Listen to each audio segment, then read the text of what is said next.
weather's picked up a bit today, so a bit of sunshine, a bit of warmth in the air, so I thought I'd come and have a little mess around out here. Job for today, the carb. Looks like it could be a sticking float in there or something. It's been leaking quite a lot recently.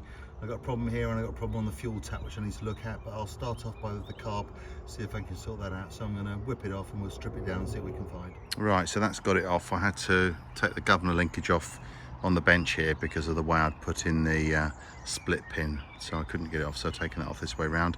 Now I'm going to open up and have a look inside. Bit of carburetor surgery. Right, well that's got it open. Initial inspection, just casting an eye over it, all looks pretty clean. Jets don't look too bad, although we'll take them out and give them a clean, but it's more, I've got a spare fuel cut off for this, so I might try swapping it out because I think that's not sealing for some reason, so I might have to look at that, but I'll just give it a clean and put it back. I might empty this fuel bowl out and see what's in here, see if it's a bit cruddy in the bottom. All in all, fuel's not too bad. There's a bit of sediment in there, and if you have a look in the bottom, if we get the sunlight on this better, look in the bottom of that bowl, it's a bit cruddy and a bit sedimenty, but I don't think that's causing us any issues. So I'm just gonna, as I say, give it a good clean up, put it back and see how we are.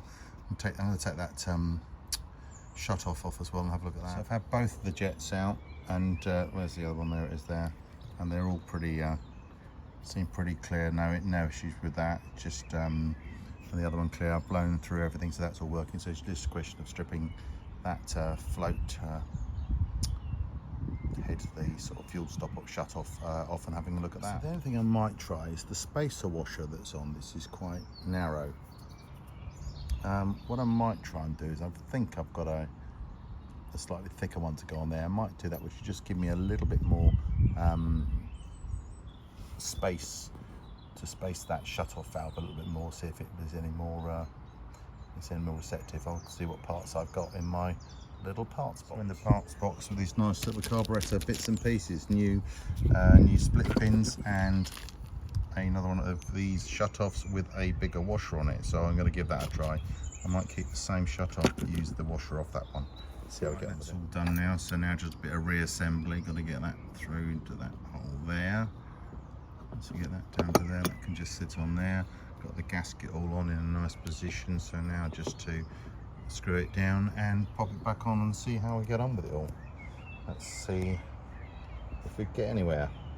So when I put this governor back on, the way this works here, it seems to catch on there. So what I'm going to do, I'm going to space off that from that split pin in there with a couple of washers, so that it actually makes better clearance of the body of the carb. I don't know whether it's causing a problem, but it looks like it should be further over. So we'll give 3 washers in there, and now if you look, if I can move it, because I can't move it, you can see the clearance. It's not going to catch on the body at all, which seems to be a lot better. So I'm going to leave it with that and see how I get on. All back together now, all free moving. So now I'll just refit it back onto the tractor and see how I get on. So looks like no leaks. I've just put some fuel in it. We got some fuel coming through. Yes, we have. That's right. That looks good. Everything connected. Let's give it a go.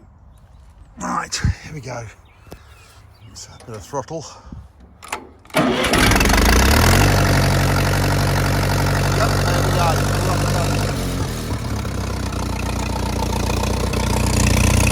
Yep, no sign of leaks there now. Everything's running well. I've got to put a tube leaflet around this though. This is not ideal, but I need to get that done. But apart from that, all looking good. I'll get the old roller out tomorrow. The ground's just soft enough to take it.